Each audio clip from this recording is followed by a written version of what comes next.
Alright, good morning everyone, सुप्रभात। और आप सभी का स्वागत है इस 21 दिन के मॉर्निंग न्यूट्रिशन प्रोग्राम में। मुझे मालूम है कि आप में से कुछ लोग मॉर्निंग वॉक के निकलने की तैयारी कर रहे हैं, और आप में से कुछ लोग ऑलरेडी मॉर्निंग वॉक में हैं और साथ ही में इस प्रोग्राम को देख भी रहे हैं।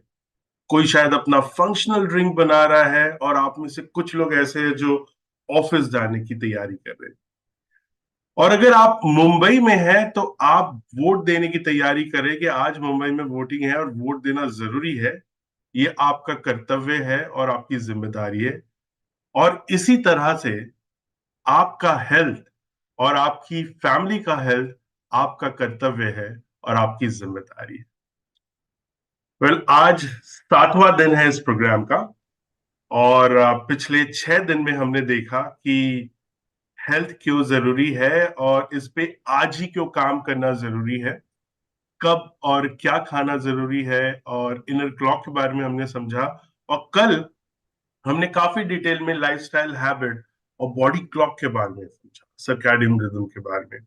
और हमने शेड के बारे में समझा, जहां पे हमने सुना कि एडिक्वेट स्लीप, एडिक्वेट हाइड्रेशन, एक बैलेंस डाइट, लगातार एक्सरसाइज और सप्लीमेंटेशन क्यों जरूरी है। और हमने ये भी समझा कि जैसे रोशनी और अंधेरे की प्रभाव हमारे बॉडी क्लॉक पे बहुत इंपॉर्टेंट होती है, और उसी तरह से physical activity, sleep, food, stress, screen time और लेट नाइट स्नैकिंग का भी बहुत प्रभाव होता है हमारे बॉडी क्लॉक पे। सो मेरे लिए जो सबसे बड़ा चीज था, जो मेरी सबसे बड़ी लर्निंग थी, वो थी फिजिकल एक्सरसाइज में। मैं नॉर्मली ऑफिस से आता हूँ, उसके बाद शाम को वॉक के लिए जाता हूँ। कल हमने समझा कि सबसे बेहतर टाइम जो एक्सरसाइज का होता है वो या तो सुबह होता है या अर्ली इवनिंग में, not late evening. So that was my takeaway. और अगर आपका जो टॉप मोस्ट टेक अवे था कल का, मैं चाहता हूं कि आप कमेंट बॉक्स में डालिए कि कल आपका सबसे बड़ा टेक अवे क्या था। So that was what we had yesterday, जो हमने सीखा। बिना समय व्यर्थ करते हुए आज टॉपिक इंट्रोड्यूस करने के लिए मंच पे बुलाना चाहूंगा डॉक्टर श्याम रामकृष्ण को। डॉक्टर राम श्यामकृष्ण जो डायरेक्टर है इनोवेशन एंड साइंस के, और वो हेड करते हैं इंडिया और साउथ एशिया मार्केट को। उन्होंने पीएचडी किया है university of Texas medical branch से, और post doctoral fellowship from Harvard medical schools. So doctor Shyam, over to you. Good morning everyone and happy Monday सबको मेरी तरफ से। तो थैंक यू अरिजीत। मैं आपको आज एक वेरी इंटरेस्टिंग बात करना चाहता हूँ। सो ये एक इंसाइट है जो हमारे मील्स का टाइमिंग कैसे हमारे हेल्थ को इम्पैक्ट करता है, स्पेसिफिकली जहाँ हमारे भूख हो और हमारे फैट स्टोरेज के रिलेशनशिप में। क्योंकि बहुत सारे स्टडीज दिखाया है कि मील टाइमिंग कितने इम्पोर्टेंट है, लेकिन ये एक यूनिक स्टडी है, एक अनोखा स्टडी है जहां इन्होंने फाइंड किया ये क्यों इतना इम्पोर्टेंट है। ये टाइमिंग ऑफ द मील्स, हमारे जब समय में खाते हैं उसका इम्पोर्टेंस क्या है। तो ये इंफॉर्मेशन ब्रिगम एंड विमेन हॉस्पिटल, जो हार्वर्ड के एसोसिएटेड हॉस्पिटल है बॉस्टन में, उनके रिसर्चर्स के एक स्टडी थे। तो ये एक बढ़िया जर्नल में पब्लिश भी हुआ था, उसका नाम है सेल मेटाबॉलिज्म। अभी 2 साल पहले। तो इसमें से हमें कुछ एक्शनेबल स्टेप्स प्रोवाइड करती है जो हम अपनी वेलबींग इंप्रूव करने के लिए बहुत फायदेमंद होगा। तो सबसे पहले चलिए उनका क्या है, उनका फाइंडिंग्स। के उनका फाइंडिंग्स बहुत इंपॉर्टेंट है, क्योंकि इस स्टडी ने ये इन्वेस्टिगेट किया कि लेट दिन में खाना लेट दिन में खाने खाने का हमारा बॉडीज पर क्या असर होता है। तो पार्टिसिपेंट्स ने उन्होंने बहुत सारे पार्टिसिपेंट्स को ले लिया क्लिनिकल स्टडी में, और उन्होंने के इस पार्टिसिपेंट्स जो मील्स को दिन में अप्रोक्सीमेटली करीब करीब करीबन 4 घंटे लेट स्केड्यूल करते हैं। सोच लिया, ये जो पार्टिसिपेंट्स ने 4 घंटे लेट स्केड्यूल करते हैं, उन्हें भूख और भूख और उनके खाने का इतना इच्छा बहुत सारी इंक्रीज होती है। क्यों? क्योंकि उनके हार्मोन्स चेंज होते हैं। जो लेट खाने वाले हैं उनका हार्मोन्स बढ़ जाते हैं। क्या हार्मोन्स? उनका लेप्टिन लेवल। लेप्टिन क्या होता है? एक हार्मोन है जो हमको फुलनेस बताते हैं, हमारा दिल भर गया, हमारा पेट भर गया। वो हार्मोन बदला, उनका लेवल्स बदल जाते हैं। और दूसरी बात, कैलोरी का बर्निंग, जो हमारा कैलोरी जो हम खाते हैं और उसको बर्न करने के लिए हमारे माइटोकॉन्ड्रिया जैसा मशीन्स होते हैं, वो स्लो होती है। तो लेट खाने वालों का जो लेप्टिन हार्मोन और उनका कैलोरी बर्निंग भी स्लो होती है। तो एडिशनली उन्होंने क्या देखा कि उनका उनका चर्बी ले लिया, उनका चर्बी में उनका जीन्स देख लिया। और उन्होंने क्या, एक एक बहुत अमेजिंग फैक्ट फाइंड किया, क्योंकि उनका वो जो जीन्स है जो हमारे फैट को स्टोरेज करते हैं, हम हमारे फैट को पकड़ कर रखते हैं और हमारे फैट को बढ़ाते हैं, वो भी बढ़ गया। राइट? और जो हमारे बॉडी का मैकेनिज्म है जो फैट को ब्रेक डाउन करते हैं, वो कम हो गया। देखो, लेट खाने का, सिर्फ 4 घंटे लेट खाने का जो शिफ्ट हमारे बॉडी का पूरा मेटाबॉलिज्म को चेंज कर देते हैं। तो अब इसका मतलब हमारे लिए क्या है? बिल्कुल क्लियर है। जब हम खाना खाते हैं, ये उतना इम्पोर्टेंट है जितना कि क्या खाते हैं और कब खाते हैं। तो अपनी हेल्थ को ऑप्टिमाइज करने और ओबेसिटी का रिस्क को रिड्यूस करने के लिए हमें कुछ गाइडलाइंस कंसिडर करनी चाहिए। तो क्या है गाइडलाइंस? दिन में पहले खाना खाओ। अपने मेन मील्स को जल्दी स्केड्यूल करने की कोशिश करो। ये हमारे हंगर हॉर्मोन्स को इफेक्टिवली रेगुलेट करने में बहुत मदद करते हैं और दिन भर अच्छी एनर्जी एक्सपेंडिचर सपोर्ट करता है। दूसरी चीज, कंसिस्टेंट मील टाइम्स मेंटेन करो। उनके मतलब क्या है? कि आपका ईटिंग का, खाने का स्केड्यूल फॉलो करो, हर दिन वही टाइम पर। तो ये कंसिस्टेंसी आपके बॉडी का हंगर और फुलनेस का सिग्नल्स को मैनेज करने में मदद करते हैं। ठीक?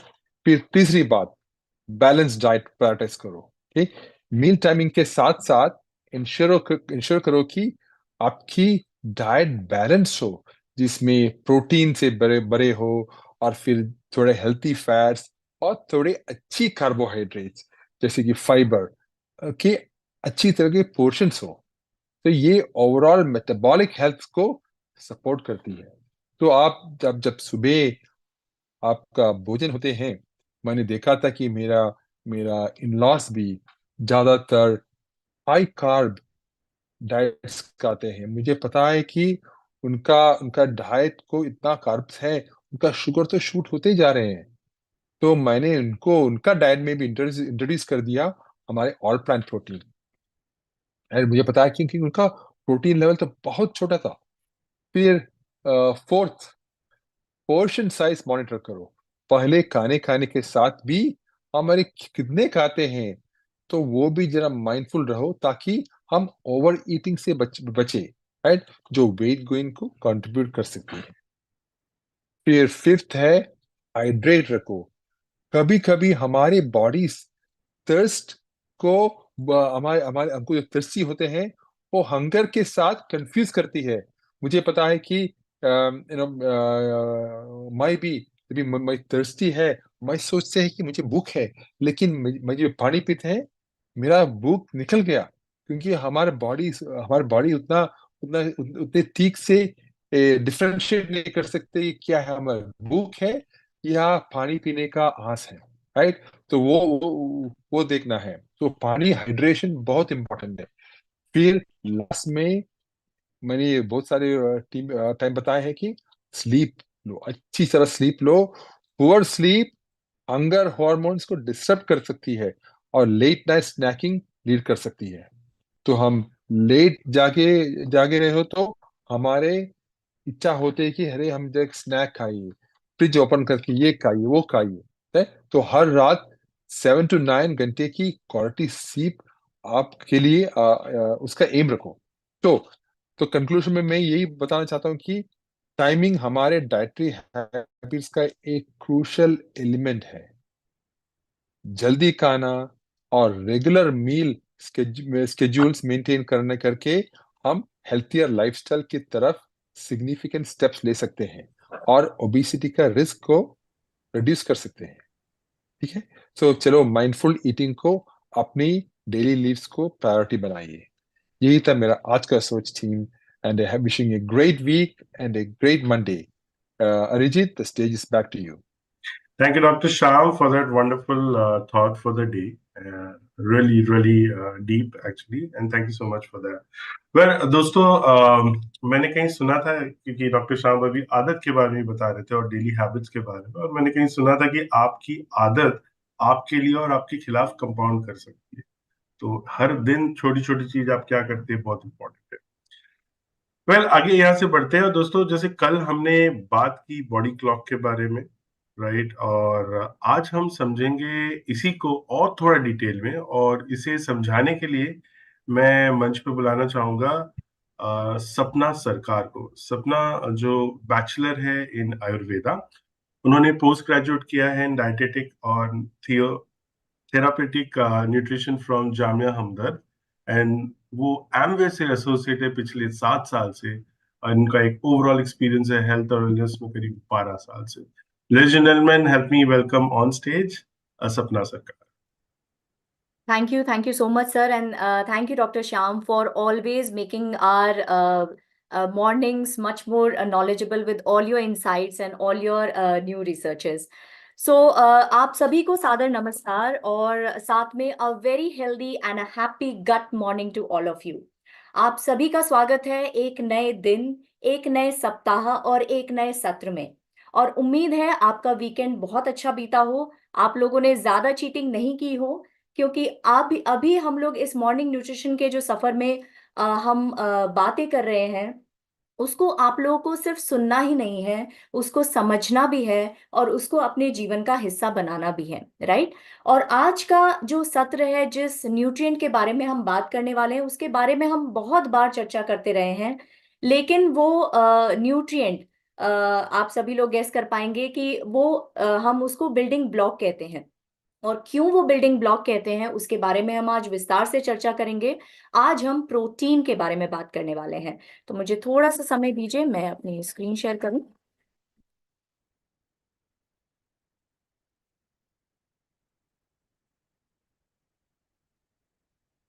तो मुझे बताइएगा अगर मेरी स्क्रीन विजिबल है तो। एक minute, just give me a moment.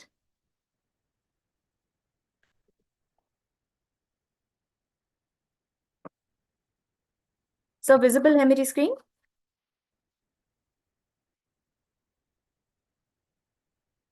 I think visible है। Yes, visible. यस। ठीक है, तो अभी तक आप लोगों ने जितने भी सत्र सुने हैं, समझे हैं, उसमें हम निरंतर एक बात करते आ रहे हैं, वो है बायोलॉजिकल क्लॉक। या हम उसको एक और चीज से भी कनेक्ट कर रहे हैं कि वो हमारा एक मेन स्विच है। यानी हम कंटिन्यूअसली अपने बायोलॉजिकल क्लॉक को एक मेन स्विच से जो है हमेशा कनेक्ट करते आ रहे हैं, क्योंकि कहीं ना कहीं हमारे जितने भी सारे सिस्टम हैं, वो उस मेन स्विच और वो उस मेन बायोलॉजिकल क्लॉक से कनेक्टेड है। जैसे कि कल भी हमने ये बात की कि कैसे हमारी जो लाइफस्टाइल हैबिट्स हैं, उसका जो है हमारे बायोलॉजिकल क्लॉक पे कितना सकारात्मक या कितना नकारात्मक प्रभाव पड़ सकता है। और उसी में ही एक पॉइंट था फूड का। और जब भी हम भोजन या पोषण की बात करते हैं, तो उसमें उसका एक बहुत ही इंपॉर्टेंट भाग है प्रोटीन, जो एक बहुत ही इंपॉर्टेंट न्यूट्रिएंट है, जिसके बारे में आज हम चर्चा करने वाले हैं। क्योंकि प्रोटीन अपने आप में पूरा एक विषय है, राइट। जब हम जो है प्रोटीन की बात करते हैं, तो हम कहीं कहीं ना कहीं कई बार चर्चा करते हैं, बट हर बार जब भी हम चर्चा करते हैं तो उसके बारे में कुछ ना कुछ एक से दो पॉइंट हमें एक्स्ट्रा समझ में आ ही जाते हैं या नए सुनने को मिल जाते हैं। तो चलिए, आप लोगों से एक प्रश्न से शुरुआत करती हूँ कि क्या आप प्रोटीन के बिना अपने जीवन की कल्पना कर सकते हैं या अपने अस्तित्व की कल्पना कर सकते हैं? क्या आप ये मानते हैं कि हम सभी लोग प्रोटीन के बने हैं? इसका जवाब मैं देख पा रही हूँ चैट में। ममता जी ने बोला है यस, सत्या जी ने भी बोला है यस।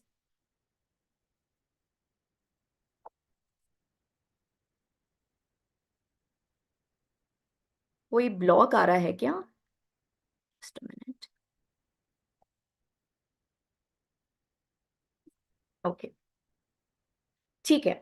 तो आप सभी लोग सही हैं कि हाँ, हम प्रोटीन के ही बने हुए हैं। काफी लोग मिक्स्ड रिएक्शंस आ रहे हैं, तो चलिए मैं आपको एक एग्जांपल देती हूँ कि अगर आप अपने शरीर में सिर्फ पानी और फैट रखें तो क्या आप अपने शरीर की कल्पना कर सकते हैं? बिकॉज उसके अलावा बाकी जो कुछ भी है वो प्रोटीन का बना हुआ है। हर सेल आपकी प्रोटीन की बनी हुई है, आपके मसल्स प्रोटीन के बने हुए हैं, आपकी स्किन प्रोटीन की बनी हुई है, आपकी हड्डियां प्रोटीन की बनी हुई है, आपका ब्लड प्रोटीन का बना हुआ है। तो ये तो अब तय हो गया है कि प्रोटीन के बिना इस शरीर की और एक अच्छे स्वास्थ्य की कल्पना भी करना मुश्किल है, और इसीलिए हम प्रोटीन को बिल्डिंग ब्लॉक भी कहते हैं। इस प्रोटीन को 1838 में स्वीडिश केमिस्ट ने जो है ये टर्म दिया था, जो है ग्रीक वर्ड प्रोटियोस से डिराइव्ड है, और प्रोटियोस का मतलब ही है प्राइमरी या फिर इन द फर्स्ट प्लेस। यानी अगर हम सारे न्यूट्रिएंट्स की बात करें तो कहीं ना कहीं हमें प्रोटीन को सबसे पहले रखना पड़ेगा, क्योंकि उसके बिना हम अपने अस्तित्व की कल्पना भी नहीं कर सकते। तो चलिए अब कुछ फैक्ट्स एंड फिगर्स की बात कर लेते हैं।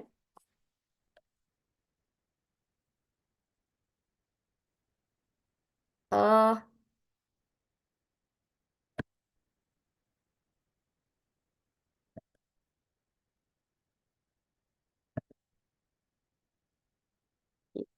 Just give me a moment. Sir मेरी स्क्रीन विजिबल है ना? आगे Yeah, your screen is visible. Just give me a moment, मैं दोबारा से एक बार शेयर कर लेती हूँ क्योंकि ये स्क्रीन आगे मूव नहीं हो रही है। Just give me a moment, sorry for the inconvenience.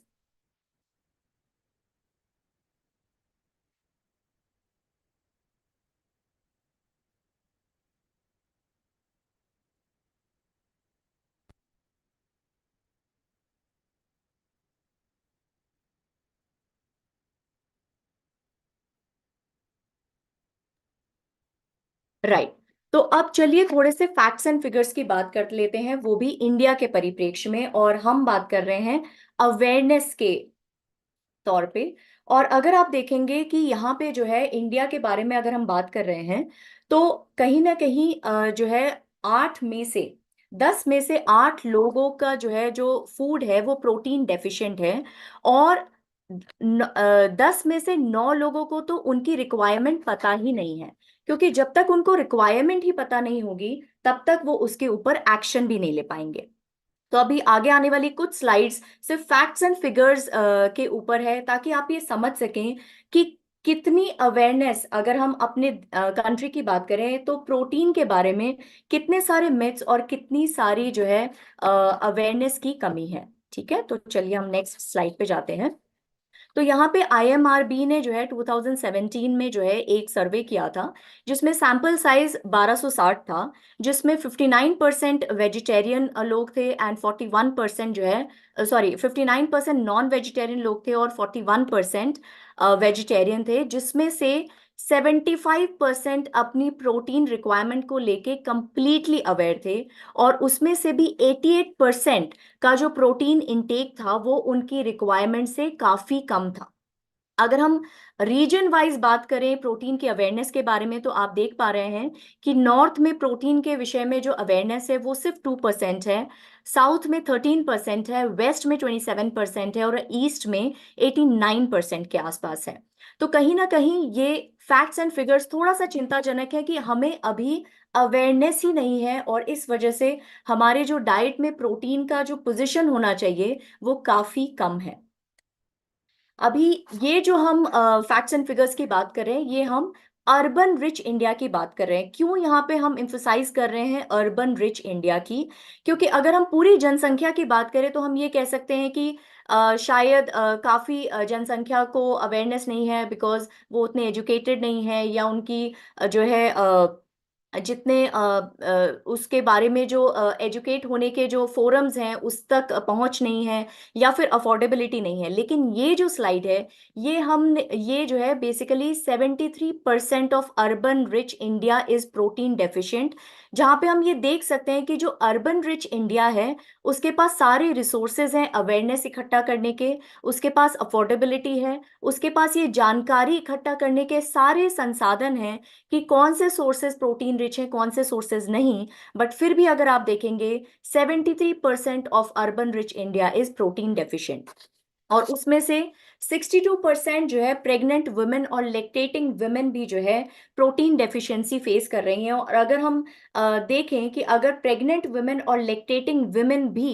Protein deficiency face कर रही हैं, तो सोचिए हमारी आगे आने वाली पीढ़ी की ग्रोथ एंड डेवलपमेंट पर भी उसका विपरीत प्रभाव पड़ेगा। भले ही वो वर्किंग वुमेन हो, होम मेकर्स हो, या फिर पुरुष हो जो अपने परिवारों के साथ रहते हैं, सभी में कहीं ना कहीं 70 से 80% की प्रोटीन की कमी देखी गई है। तो यहाँ पे अगर हम बात करें कि अर्बन वेल ऑफ इंडिया में 73% जो डाइट है वो प्रोटीन डेफिशिएंट है, और 93% को अपनी आइडियल प्रोटीन रिक्वायरमेंट का पता ही नहीं है, राइट। और जब हम जो है प्रोटीन की बात करते हैं तो मोस्टली नॉन वेजिटेरियन ये एक सोच रखते हैं कि हम क्योंकि नॉन वेजिटेरियन है तो हमें प्रोटीन की डेफिशिएंसी हो ही नहीं सकती। तो अगर आप यहाँ पे फैक्ट्स एंड फिगर्स देख रहे हैं तो 84% वेजिटेरियन डाइट्स प्रोटीन डेफिशिएंट है, और 65% के आसपास नॉन वेजिटेरियन डाइट्स भी सफिशिएंट प्रोटीन में डेफिशिएंट हैं, राइट। 97% प्रेग्नेंट वुमेन को पता ही नहीं है कि उनकी एक्चुअली प्रोटीन रिक्वायरमेंट है क्या, राइट। तो इस स्लाइड से हमें ये समझ में आ रहा है कि हम अगर overall urban well of India की भी बात करें तो कहीं ना कहीं वो भी प्रोटीन डेफिशिएंट के कगार पे खड़े हैं। अब ये क्यों हो रहा है? जहां तक हम प्रोटीन सोर्सेस की बात करें तो ओवरऑल एक अनअवेयरनेस है, एक अवेयरनेस की कमी डेफिनेटली है, बिकॉज उसके बारे में बहुत सारे मिथ्स भी हैं।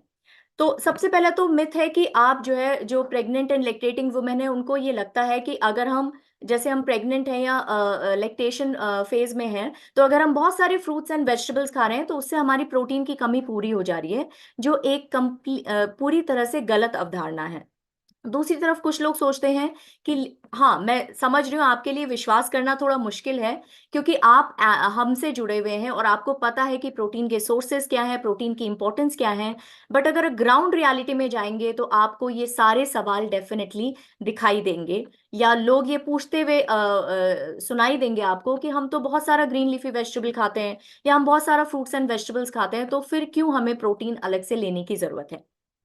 और तीसरी चीज कि जैसे हम प्रोटीन रिच डाइट की बात करते हैं या प्रोटीन के बारे में बात करते हैं, तो एक अवधारणा है सबके मन में कि अगर हम प्रोटीन खाएंगे तो वो हमारी हेल्थ के लिए बुरा है, भले ही वो हमारी किडनी से रिलेटेड है, भले ही हमें यूरिक एसिड हो सकता है या हमारी किडनी खराब हो सकती है, या फिर अगर हम बहुत ज्यादा प्रोटीन खाएंगे तो उनके दिमाग में है कि इसका मतलब है कि सारे नॉन वेजिटेरियन सोर्सेस हमें ज्यादा खाने पड़ रहे हैं पड़ेंगे, जिसकी वजह से हमारा कोलेस्ट्रॉल लेवल वगैरह बढ़ सकता है। तो इन्हीं सब बातों को के प्रति अवेयरनेस, इन्हीं सब बातों के बारे में और चर्चा करने के लिए हम इस सत्र को आगे बढ़ाते हैं। तो चलिए सबसे पहले समझते हैं कि ये प्रोटीन है क्या, राइट। तो प्रोटीन बेसिकली बहुत कॉम्प्लेक्स मॉलिक्यूल है और जिसको हम building blocks of the body कहते हैं। ये जब हम प्रोटीन खाते हैं तो बॉडी आपकी बॉडी उसको उसी तरह से एब्जॉर्ब नहीं कर सकती है, तो ये ब्रेक डाउन होती है अपनी स्मॉलेस्ट यूनिट में, जिसको हम अमीनो एसिड कहते हैं। तो यानी डाइजेशन के बाद आपके ब्लड में जो प्रोटीन जाता है वो अमीनो एसिड के फॉर्म में जाता है। जैसे जब हम कार्बोहाइड्रेट खाते हैं तो ग्लूकोज के फॉर्म में जाता है, जब हम फैट्स खाते हैं तो फैटी एसिड के फॉर्म में जाता है। वैसे ही जब हम प्रोटीन खाते हैं तो डाइजेशन के बाद ये ब्लड में हमारे अमीनो एसिड में के फॉर्म में अब्जॉर्ब होता है। अब ये अमीनो एसिड आप समझ लीजिए बिखरे हुए मोती हैं, राइट। जब ये जो है ब्लड में आपके डिफरेंट स्ट्रक्चर्स को बनाने के लिए इन मोतियों को अलग अलग सीक्वेंस में कई सारे अमीनो एसिड के अलग अलग अमीनो एसिड मिलके अलग अलग सीक्वेंस में मिलके आपकी बॉडी में जाके अलग अलग तरह के प्रोटीन के स्ट्रक्चर बनाते हैं। आप देखिए कितनी वैरायटी है आपकी बॉडी में प्रोटीन के फॉर्म में। आपके पास मसल के फाइबर्स हैं, आपके पास हीमोग्लोबिन के फॉर्म में जो है ट्रांसपोर्टिंग प्रोटीन है, आपके पास स्किन के फॉर्म में जो है कोलाजन इलास्टिन है। तो इनके स्ट्रक्चर्स बहुत ज्यादा डिफरेंट है, और ये डिपेंड करता है कि ये जो अमीनो एसिड है ये किस सीक्वेंस में जुड़े हुए हैं, किन किन अमीनो एसिड के कॉम्बिनेशन में बने हुए हैं, और इसी तरह से ये आपकी बॉडी में अलग अलग तरह के प्रोटीन के स्ट्रक्चर्स बनाते हैं। चलिए अब थोड़ा सा इसका जो है मेटाबॉलिज्म समझ लेते हैं। तो जैसे हम किसी भी फॉर्म में डाइटरी प्रोटीन्स खाते हैं, वो भले प्लांट बेस्ड है एनिमल बेस्ड है, तो सबसे पहला जो उसका वो ब्रेक डाउन होते हैं वो बेसिकली स्टमक में होता है। स्टमक में आपको पता है कि एक बहुत ही स्ट्रॉन्ग एसिड मिलता है HCl हाइड्रोक्लोरिक एसिड, और एक स्पेसिफिक एंजाइम होता है पेप्सिन। इनफैक्ट ये पेप्सिन भी एक पेप्टाइड एंजाइम ही है, प्रोटीन का ही बना हुआ एंजाइम है जो प्रोटीन को ही ब्रेक डाउन में हेल्प करता है। तो स्टमक में जाके जो है ये प्रोटीन का ब्रेक डाउन होता है, वहां से फिर वो स्मॉल इंटेस्टाइन में जाता है, जहाँ पे प्रोटीज एंजाइम की सहायता से ये फर्दर स्मॉल पेप्टाइड्स और अमीनो एसिड में कन्वर्ट होता है, और वहां से वो ब्लड स्ट्रीम में जाता है। और फिर ये डिफरेंट अमीनो एसिड अलग अलग कॉम्बिनेशन में अलग अलग स्ट्रक्चर में अलग अलग सीक्वेंस में जाके आपके बॉडी के डिफरेंट प्रोटीन स्ट्रक्चर्स को बनाने का काम करते हैं। अब जब हम अमीनो प्रोटीन्स की बात करते हैं, तो प्रोटीन का स्मॉलेस्ट यूनिट क्या है? Amino acid. यानी ओवरऑल जितने भी प्रोटीन्स बने होते हैं वो अमीनो एसिड के बने हुए होते हैं। और इसको अगर हम दो कैटेगरीज में डिवाइड करें, तो दो कैटेगरीज इसकी कौन सी हैं? एक तो essential amino acid and non essential amino acid. तो क्या आप समझते हैं कि अगर नॉन इसेंशियल अमीनो एसिड जो टर्मिनोलॉजी है वो कह रही है नॉन इसेंशियल, तो क्या ये हमारी बॉडी के लिए जरूरी नहीं है? यस या नो?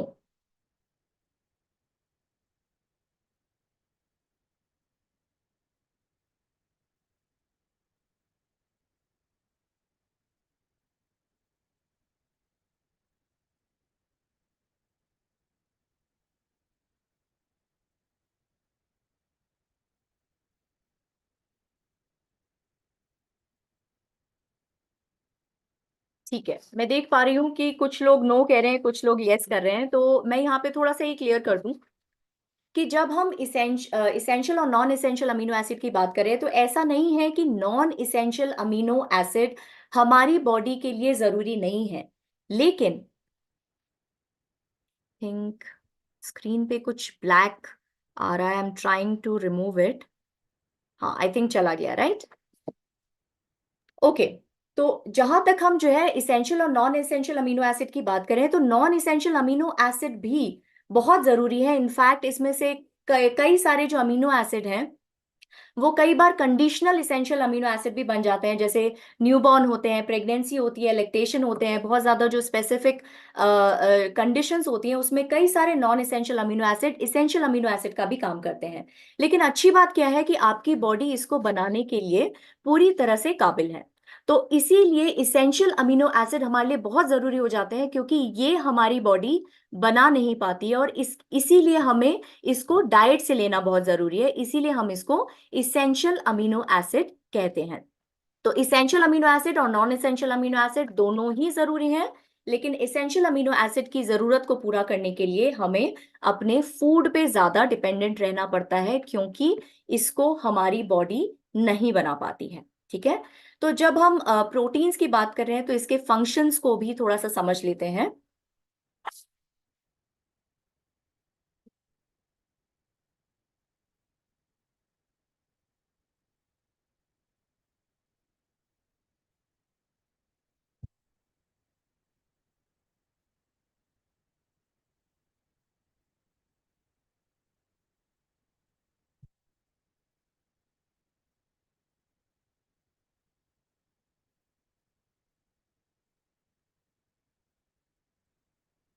मैं बार बार मिस कर जा रही हूँ, एक मिनट, सॉरी फॉर दिस।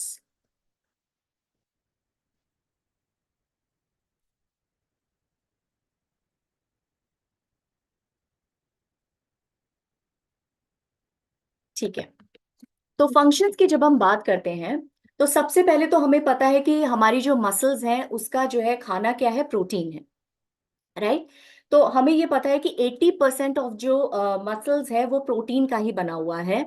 और ये आपके जो है मसल्स के ग्रोथ, रिपेयर और मेंटेनेंस के लिए प्रोटीन की आवश्यकता निरंतर बनी रहती है। अगर हम इम्यूनिटी की बात करें तो जो आपके आंसुओं में जो लाइसोजाइम पाया जाता है, जो इन्फ्लेमेटरी कंपाउंड है साइटोकाइन, या फिर जो एंटीबॉडीज हैं, उस सब के बनने के लिए प्रोटीन की बहुत ज्यादा जरूरत है। और अगर आप में आपके शरीर में प्रोटीन की कमी है तो ऑटोमेटिकली ये जितने भी बैरियर्स हैं जो हमारे इम्यून सिस्टम को और स्ट्रेंथन करते हैं वो बनने में मुश्किल होगी। उसी तरह से अगर आप एक नॉर्मल डाइजेस्टिव सिस्टम को सस्टेन करना चाहते हैं तो उसमें हमें सबसे ज्यादा क्या जरूरी होती है, डाइजेस्टिव एंजाइम्स। और जितने भी आपके डाइजेस्टिव एंजाइम्स हैं वो भी कहीं ना कहीं प्रोटीन के बने हैं, जैसे प्रोटीएज हो गया, पेप्सिन हो गया, ये सारे जो है protein based enzyme, digestive enzymes ही हैं। उसके अलावा आपकी बॉडी में जितने ज्यादा जो है न्यूट्रिएंट्स को, इसेंशियल न्यूट्रिएंट्स को जो है ट्रांसपोर्टेशन का काम आपके ब्लड के थ्रू होता है। और ब्लड में जो हीमोग्लोबिन है जो बेसिकली ऑक्सीजन ट्रांसफर का काम करता है, हीम जो पार्ट है वो है आयरन, और ग्लोबिन जो पार्ट है वो है प्रोटीन, राइट। तो जो है अगर आपको जो है हीमोग्लोबिन अपने ब्लड में प्रॉपर बनाए रखना है तो आपको न केवल आयरन की जरूरत है बट उसके साथ साथ आपको प्रोटीन की भी जरूरत है। उसके अलावा जब हम डीएनए रेगुलेशन की बात करते हैं तो हमारे डीएनए में जो जेनेटिक कोड्स हैं उसके एक्सप्रेशन के लिए भी जो है आपको प्रोटीन की जरूरत है। उसके अलावा ब्रेकिंग डाउन ऑफ फूड, यानी आपका जब फूड आपके डाइजेस्टिव सिस्टम में जाता है तो उसको ब्रेक डाउन करने के लिए जितने भी एंजाइम्स हैं वो आपके प्रोटीन के बने हुए हैं। आपका जो है कोई भी बॉडी टिश्यू को रिपेयर करना है, हीलिंग करना है, उसके लिए जैसे आपने देखा होगा कि कोई बर्न का केस होता है या कहीं पे चोट लगती है तो डॉक्टर बोलते हैं कि अपना प्रोटीन का रिक्वायरमेंट आपको बढ़ाना चाहिए। उसके अलावा जितने भी जो है केमिकल मैसेंजर्स हैं जिनको हम हॉर्मोन्स कहते हैं, जिसके बिना अगेन हमारी बॉडी में कोई भी फंक्शन प्रॉपरली नहीं हो पाएगा, वो भी, उसका बेस भी जो है प्रोटीन का ही बना हुआ है। उसके अलावा जितने भी हमारे फील गुड हॉर्मोन्स हैं, जो न्यूरोट्रांसमीटर्स हैं, उसको बनाने के लिए भी हमें प्रोटीन की जरूरत होती है। और हम ये जानते हैं कि प्रोटीन एक एनर्जी का भी सोर्स है। पर ग्राम हमें 4 किलो कैलोरी जो है एनर्जी मिलती है प्रोटीन से। और इसके अलावा अगर आपको हेल्दी स्किन, हेयर, नेल्स को मेंटेन करना है तो उसके जो प्रोटीन है, जैसे कैरेटिन हो गया, कोलाजन हो गया, इलास्टिन हो गया, ये सब भी प्रोटीन के बने हुए हैं। तो अगर आप यहाँ पे देख पा रहे हैं कि अगर आप अपनी बॉडी की कोई भी संरचना आप देख रहे हैं तो उसमें कहीं ना कहीं प्रोटीन का छोटा या बड़ा रोल कहीं ना कहीं डेफिनेटली है। अब बात करते हैं कि जो है प्रोटीन की जरूरत, यानी हमें हमारी जो है प्रोटीन की क्या रिक्वायरमेंट, हमें कितने अमाउंट में प्रोटीन चाहिए, उसकी रिक्वायरमेंट कुछ फैक्टर्स पे डिपेंड करती है।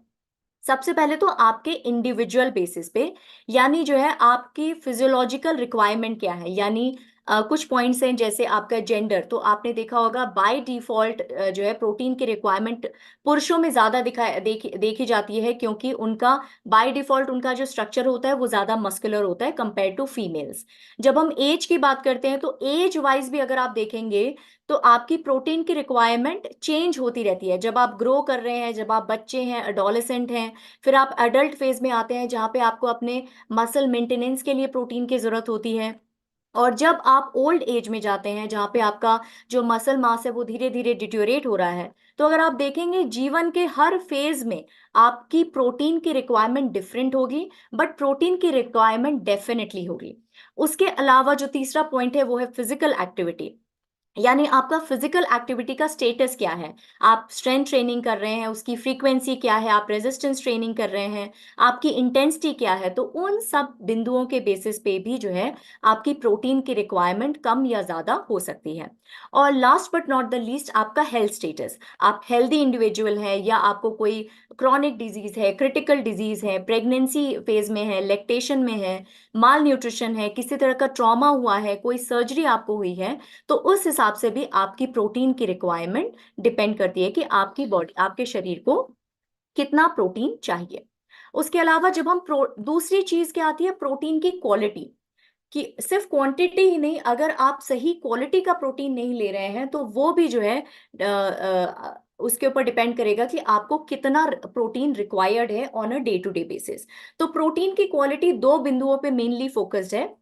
सबसे पहले तो आपका अमीनो एसिड प्रोफाइल, यानी आप जो प्रोटीन चूज कर रहे हैं उसमें आपके 9 इसेंशियल अमीनो एसिड प्रेजेंट हैं कि नहीं है। इसका मतलब द क्वालिटी ऑफ प्रोटीन, क्या वो प्रोटीन कंप्लीट प्रोटीन है या नहीं है। और दूसरा, आप प्रोटीन की क्वालिटी कैसे असेस कर सकते हैं?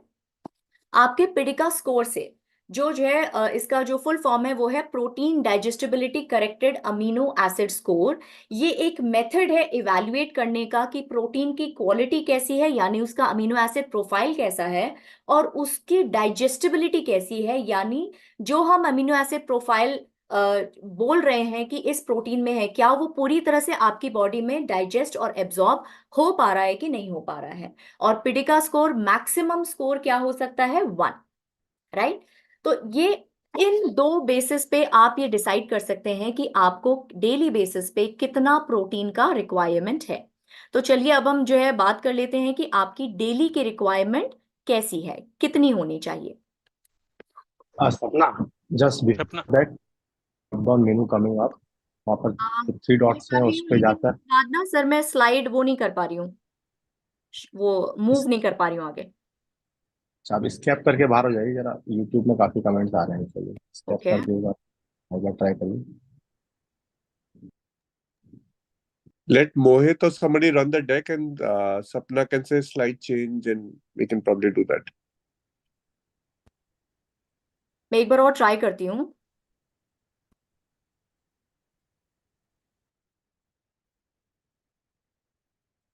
देख पा रहे हैं आप? बट उसके बाद में स्लाइड आगे नहीं मूव कर पा रही हूँ। I am so sorry. Okay, now it's working. But I am not able to move the slide further, that is the problem. Oh, एक मिनट सपना मैं शेयर कर देता हूँ। ओके,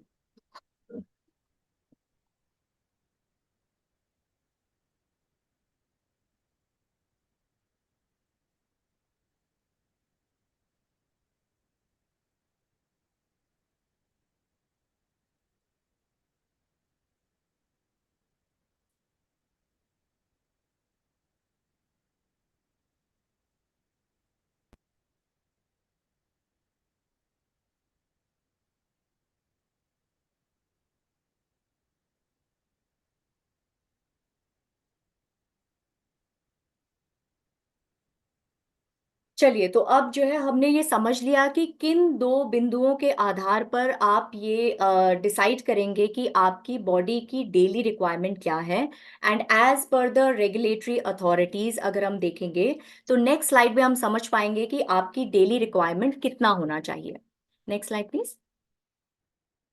तो यहाँ पे आप देखिए कि आपकी प्रोटीन की रिक्वायरमेंट, जैसे हमने कहा कि फिजिकल एक्टिविटी पे डिपेंड करती है, जेंडर पे डिपेंड करती है, तो यहाँ पे फिजिकल एक्टिविटी के हिसाब से बताया हुआ है कि आपकी डेली की प्रोटीन की रिक्वायरमेंट कितनी है। तो अगर आप यहाँ पे देखेंगे कि सेडेंट्री इंडिविजुअल के हिसाब से 0.8 ग्राम पर केजी बॉडी वेट, अगर आप जो है एथलेटिक एक्टिविटीज में इन्वॉल्व हैं तो 1.1 टू 1.4 ग्राम पर केजी बॉडी वेट, अगर आप एंड्योरेंस एथलीट हैं तो 1.2 टू 1.4 ग्राम पर केजी बॉडी वेट, और अगर आप वेट लिफ्टिंग या स्ट्रेंथ ट्रेनिंग में इन्वॉल्व हैं तो 1.2 टू 1.6 ग्राम पर केजी बॉडी वेट के हिसाब से आपकी प्रोटीन रिक्वायरमेंट होनी चाहिए।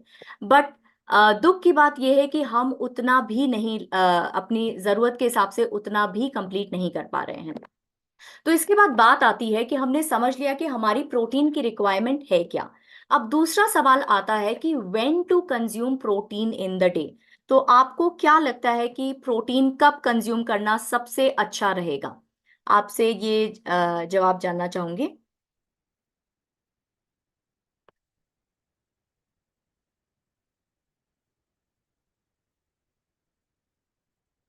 ठीक है, तो यस, आई थिंक हम सभी लोग अब मॉर्निंग न्यूट्रिशन के तहत ये समझने लगे हैं कि अगर हम मैक्सिमम अपना न्यूट्रिशन मॉर्निंग में लेंगे तो हमारा जो है प्रोटीन का जो टैंक है वो भरा हुआ रहेगा, राइट। तो इस इंपॉर्टेंट न्यूट्रिएंट को अगर हम सुबह की तरफ लेंगे तो हमारा शरीर इसका पूरा पूरा फायदा उठा पाएगा। राइट। तो अगर हमारी मॉर्निंग की न्यूट्रिशन प्रोटीन से भरपूर है तो वो सबसे अच्छा रहेगा, ताकि आप पूरे दिन भर की एनर्जी के लिए, अपने मेटाबॉलिक फंक्शंस के लिए को भली भांति चलाने के लिए पूरी तरह से तैयार रहेंगे। तो क्यों हमें मॉर्निंग में इस इंपॉर्टेंट न्यूट्रिएंट को लेना चाहिए, उसको 4 बिंदुओं के तहत समझते हैं। सबसे पहला है नेगेटिव प्रोटीन बैलेंस। अब ये नेगेटिव प्रोटीन बैलेंस है क्या? तो जब आपके सेल्स का प्रोटीन टैंक खाली हो जाता है, उसको हम कहते हैं नेगेटिव प्रोटीन बैलेंस। ये कब होता है? जब आप रात भर के स्टार्वेशन के बाद, जब आपकी बॉडी ऑलरेडी अपना हीलिंग प्रोसेस कर रही है, अपना जो है मेंटेनेंस कर रही है, अपना ग्रोथ, रिपेयर, इन सारी चीजों में इन्वॉल्व हो रही है। तो क्या हो रहा है कि हर सेल में जो प्रोटीन है वो यूज हो जा रहा है, जितने भी अमीनो एसिड हैं वो यूटिलाइज हो गए हैं। और सुबह इस प्रोटीन की कमी को पूरा करने के लिए आपको मॉर्निंग में प्रोटीन रिच ब्रेकफास्ट लेना बहुत आवश्यक हो जाता है, राइट। ताकि आपके जो मेटाबॉलिक फंक्शंस हैं उसके लिए आपके सेल्स के पास सफिशिएंट क्वांटिटी में प्रोटीन पूरी तरह से हो। दूसरी चीज, ये डेफिनेटली अगर आप मॉर्निंग में प्रोटीन ले रहे हैं तो ये आपके मेटाबॉलिक रेट को बूस्ट करता है, बिकॉज आपको पता है कि रात की तरफ आपका मेटाबॉलिज्म कंपैरेटिवली स्लो होता है और दिन की तरफ आपका मेटाबॉलिज्म कंपैरेटिवली हाई रहता है। साथ में आपको पता है कि प्रोटीन जो है आपके मसल मास को जो है इम्प्रूव करने के लिए, उसको स्ट्रेंथन करने के लिए जो है यूटिलाइज होता है। और जितना आपका हायर मसल मास रहेगा उतना आपका मेटाबॉलिज्म बूस्टेड रहेगा। तो कहीं ना कहीं ये आपके मेटाबॉलिक रेट को भी बूस्ट करने में हेल्पफुल रहता है। तीसरी चीज, ये आपके बॉडी को सस्टेन्ड एनर्जी देता है। सस्टेन्ड एनर्जी यानी क्योंकि प्रोटीन धीरे धीरे बॉडी में डाइजेस्ट होता है, तो ये आपके बॉडी को एनर्जी भी धीरे धीरे देता है। यानी लंबे समय तक आपको, अगर आपने अपना ब्रेकफास्ट प्रोटीन रिच खाया है तो लंबे समय तक आपको ये एनर्जी महसूस होती रहेगी और सडन एनर्जी क्रैश नहीं होगा। And last but not the least, higher thermic effect. तो अगर आप देखेंगे कार्बोहाइड्रेट और फैट के कंपैरेटिव में जो प्रोटीन का जो थर्मिक इफेक्ट है वो काफी ज्यादा है। इनफैक्ट 25 to 30% आपका प्रोटीन का थर्मिक इफेक्ट ज्यादा है। अब थर्मिक इफेक्ट है क्या, तो इसको मैं एक एग्जांपल से समझाती हूँ। कि मान लीजिए आपने 100 कैलोरी का एक कोई फूड खाया है, प्रोटीन रिच फूड खाया है, लेकिन आपकी बॉडी को मिलते समय वो सिर्फ 75 कैलोरी मिलेगा, बिकॉज 25 कैलोरी आपकी बॉडी ने ऑलरेडी यूज कर ली है उस प्रोटीन को डाइजेस्ट करने के लिए। तो ये बेसिकली आपका हायर थर्मिक इफेक्ट है, जहां पे body 25% of the calorie already use कर लेती है उस पर्टिकुलर फूड को डाइजेस्ट करने के लिए, जो कंपैरेटिव टू कार्बोहाइड्रेट जो सिर्फ 5 to 10% उसका थर्मिक इफेक्ट है, और जो फैट है 0 to 3% ही उसका थर्मिक इफेक्ट है, उसके कंपैरेटिव में काफी ज्यादा है। अब समझ लेते हैं कि ये कैसे, अगर आप इसको मॉर्निंग में ले रहे हैं तो ये किस किस तरह से आपकी बॉडी को हेल्प कर रहा है, आपके स्वास्थ्य को मेंटेन करने में हेल्प कर रहा है। तो क्यों हम इसको प्रेफरेबली मॉर्निंग में ले रहे हैं, तो एक ऑब्जर्वेशनल स्टडी हुई थी। ये मसल मास को इम्प्रूव करता है, इसके बारे में एक ऑब्जर्वेशनल स्टडी हुई थी जहां पे जो सब्जेक्ट्स उनको 2 ग्रुप्स में डिवाइड किया गया था। पहले ग्रुप को जो है ब्रेकफास्ट में ज्यादा प्रोटीन दिया गया और दूसरे ग्रुप को डिनर में ज्यादा प्रोटीन दिया गया। तो कुछ समय पश्चात ये देखा गया कि जो है जिस ग्रुप ने ब्रेकफास्ट में ज्यादा प्रोटीन लिया है उनका muscle volume comparative to other group ज्यादा था, और उनका जो ग्रिप स्ट्रेंथ था वो भी ज्यादा था। इसी के साथ में एक और जो है स्टडी हुई थी 2016-2018 में कोरिया में, जहां पे ये देखा गया कि इनफैक्ट प्लांट बेस्ड प्रोटीन का भी जो है ग्रिप स्ट्रेंथ को हाई करने में एक बहुत मेजर रोल है, इनफैक्ट एक पॉजिटिव इम्पैक्ट है। तो ओवरऑल अगर आप ब्रेकफास्ट अपना प्रोटीन रिच रख रहे हैं तो वो आपके मसल मास को इम्प्रूव कर रहा है, ये इस स्टडी से जो है प्रूव हो गया। और साथ ही वो आपको क्या दे रहा है, आपके मेटाबॉलिज्म ऑप्टिमल हो रहा है, यानी आपका मेटाबॉलिज्म अपने मैक्सिमम लेवल पे काम कर रहा है, आपका मेटाबॉलिक हेल्थ इंप्रूव हो रहा है, आपकी फिटनेस इंप्रूव हो रही है, और आपकी overall over the period of time आपकी जो क्वालिटी ऑफ लाइफ है वो भी इंप्रूव्ड दिखाई देगी। ठीक है, अब चलते हैं नेक्स्ट पॉइंट की, अगर आप मॉर्निंग में लेते हैं प्रोटीन तो ये कैसे आपके वेट मैनेजमेंट को इंप्रूव करता है। तो अगर हम वेट मैनेजमेंट की बात करें तो हम सभी ये जानते हैं कि जब भी हम एक प्रोटीन रिच ब्रेकफास्ट लेते हैं तो वो हमारे सटाइटी वैल्यू को इम्प्रूव करता है। क्योंकि जब भी हम प्रोटीन लेते हैं और स्पेशली अगर हम मॉर्निंग में ले रहे हैं तो वो हमारे सटाइटी वैल्यू को इम्प्रूव करता है। इनफैक्ट ये भी देखा गया कि अगर आप प्रोटीन के साथ फाइबर का कॉम्बिनेशन करते हैं तो वो आपके सटाइटी को मैक्सिमम बढ़ा के देता है। स्टडीज के तहत ये देखा गया है कि अगर आप प्रोटीन रिच ब्रेकफास्ट लेते हैं तो वो आपकी क्रेविंग को भी 60% तक कम करता है। तो कहीं ना कहीं जब आपकी क्रेविंग्स कम होगी, आप लंबे समय तक जो है फुल महसूस करेंगे, तो ऑटोमेटिकली आपकी जो चॉइसेस हैं, फूड की चॉइसेस हैं, वो बेहतर होती जाएंगी, जो आपको इनडायरेक्टली वेट मैनेजमेंट में हेल्प करेंगी। दूसरी चीज, जब जो है आप प्रोटीन रिच ब्रेकफास्ट लेते हैं तो वो आपके मेटाबॉलिक रेट को कंपैरेटिवली हाई करता है। इनफैक्ट ये देखा गया है कि जब आप प्रोटीन का जो है इस्तेमाल मॉर्निंग में सबसे ज्यादा करते हैं तो उसका जो एनर्जी बर्निंग कैपेसिटी है वो ऑलमोस्ट दुगना हो जाता है। और इन दो बिंदुओं की वजह से हम ये समझ सकते हैं कि अगर आप मॉर्निंग में अपना न्यूट्रिशन प्रोटीन रिच रख रहे हैं तो वो आपको एक इफेक्टिव वेट मैनेजमेंट भी देने में मदद करेगा या सहायक होगा। तो अब ये समझ में आ गया कि आपके जो है मसल मास को इम्प्रूव करता है, आपके जो है वेट मैनेजमेंट में एक इफेक्टिव बहुत इफेक्टिव है। तीसरा पॉइंट, ये कैसे हमें मदद करता है, बेटर मेंटल हेल्थ की तरफ। तो आपने देखा होगा कि, अगर आप समझें इस बात को कि ब्रेन आपकी डेली एनर्जी का 20% तक कंज्यूम करता है। तो अगर आपको एक बेटर मेंटल हेल्थ चाहिए, अगर आपको दिन भर में बेटर फोकस चाहिए, आपका मूड बेटर होना चाहिए, आपकी प्रोडक्टिविटी अच्छी रहे, तो उसके लिए बहुत जरूरी है कि आपका जो प्रोटीन का टैंक है वो मॉर्निंग में फुल रहना चाहिए, राइट? ताकि आपके जो उससे जो आपके जो एनर्जी लेवल है वो लंबे समय तक अच्छे रहें।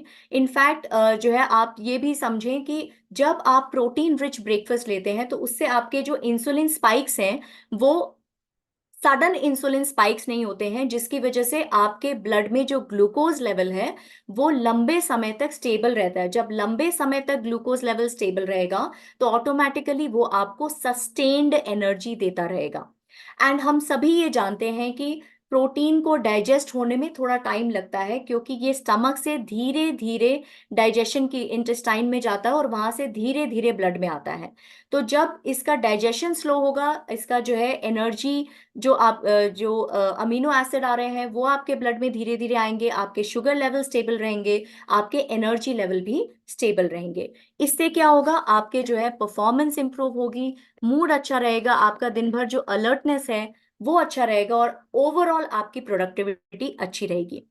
इसमें एक बिंदु और जोड़ने की कोशिश कर रही हूं यहाँ पे कि जो आपके न्यूरोट्रांसमीटर हैं, जैसे आपका गाबा हो गया, गामा अमीनोब्यूटारिक एसिड, या आपका डोपामिन जिसको हम फील गुड हॉर्मोन्स कहते हैं, उनके बनने के लिए भी प्रोटीन की जरूरत है, स्पेसिफिक अमीनो एसिड की जरूरत है। इसीलिए आपका मॉर्निंग में प्रोटीन का टैंक फुल होना बहुत बहुत जरूरी है।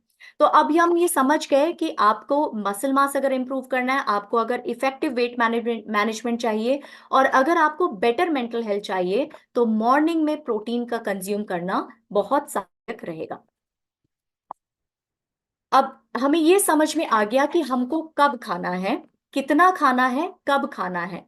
लेकिन अब हमें ये भी समझना है कि क्या हमें अब ये सवाल आता है कि क्या पूरे दिन भर का प्रोटीन हमें एक बार में खा लेना चाहिए या पूरे दिन भर में बांट बांट कर खाना चाहिए।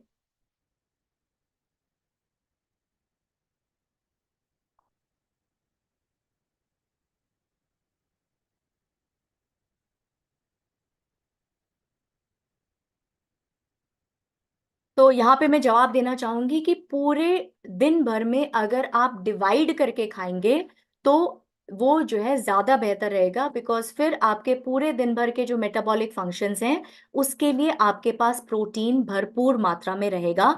लेकिन मॉर्निंग की शुरुआत डेफिनेटली आपको प्रोटीन रिच ब्रेकफास्ट से, या जो भी आप पहला मील ले रहे हैं उसमें प्रोटीन की सही क्वांटिटी से डेफिनेटली करनी चाहिए।